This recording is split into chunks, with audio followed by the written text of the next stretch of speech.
မင်္ဂလာပါခင်ဗျာဇုံဘက်ထရီဆေးရန်စာဖင်မှာကြိုဆိုပါရစေကျွန်တော်တို့ဘက်ထရီတွေတက်စင်တဲ့အခါအဓိကအရေးကြီးတဲ့ချက်တွေမှာခေါင်းနေမလွတ်ဖို့လဲပါပါတယ်ခေါင်းနေဆိုတာဘက်ထရီမှာပါတဲ့တိုင်တွေပေါ့နော်အဲ့ဒီတိုင်တွေကို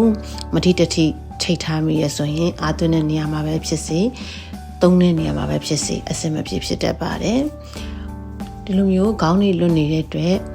ခေါင်းနေပူပြီးတော့အိုးကွဲတာမျိုးဖြစ်နိုင်ပါတယ်တိုင်ပြောတာမျိုးဖြစ်နိုင်ပါတယ်ခင်ဗျာ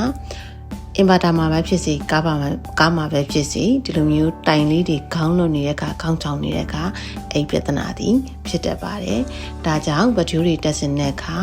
လွတ်ခဲတိုင်လေးတွေကိုတေချာတန့်စင်စေကြောပြီးစနစ်တကျပေါ့နော်တေချာတန့်စင်စေကြောပြီး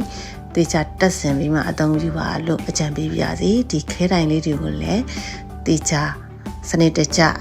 တစ်လတစ်ခါသို့မဟုတ်နှစ်လတစ်ခါအဲ့ဒီလိုမျိုးပေါ့နော်တေချာတန့်စင်စေကြောပြီးတော့ပြန်လဲတက်စင်ပေးတင်ပါတယ်